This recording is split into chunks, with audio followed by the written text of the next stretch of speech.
right, so we got another trig equation where we're going to have to factor.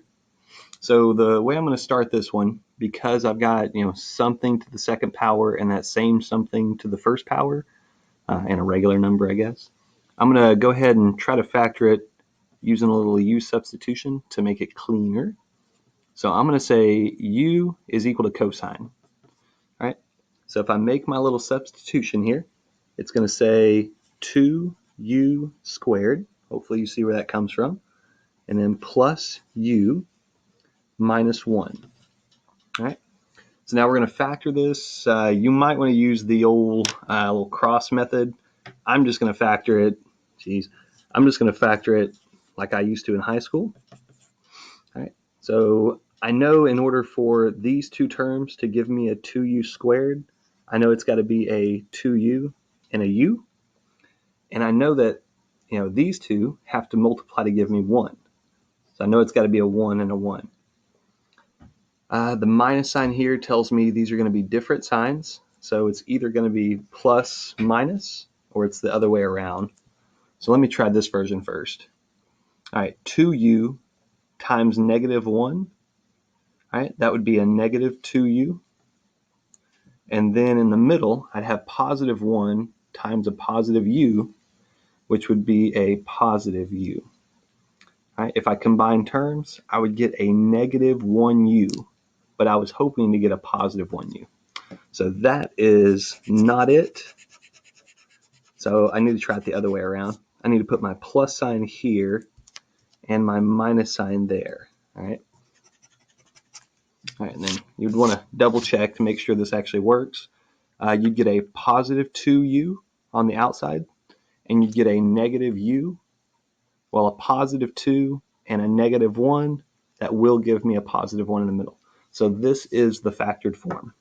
Okay. Now I'm going to reintroduce my cosine, put that back in the mix. This is going to be, actually I'm going to do that, but at the same time, I'm going to set each factor equal to 0. So I'm going to have 2 cosine, that's that, minus 1 is equal to 0. And over here, I'll do the same thing. I'll do cosine plus 1 is equal to 0. All right. Then it's got to solve both of these little equations. For this one, it's going to be cosine x is equal to positive 1/2. Add 1, then divide by 2. And we've been solving a lot of those. I already know the answers. Using my spider web, I know that the answers have to be in quadrants 1 and quadrants 4 because cosine is positive there. That's the x values are positive. So it's got to be 60. And the other one was 300. All right. And then for this one, minus 1 from both sides. And we'll get cosine is equal to negative 1. And I think we've already solved this one in the past too. In order for cosine to be negative, it's got to be in quadrants 2 and 3. All right, so it's going to be over there somewhere. Well, the only place where cosine is equal to negative 1, right, so hopefully you remember on our little spider web, cosine was equal to positive 1 at 0 degrees. So on the totally opposite side, whenever it's lying on the x-axis over here between quadrant 2 and 3, at 180 degrees, that's where it is equal to negative 1. So cosine of x is equal to negative 1. That means that x would have to be 180 degrees or pi. All right.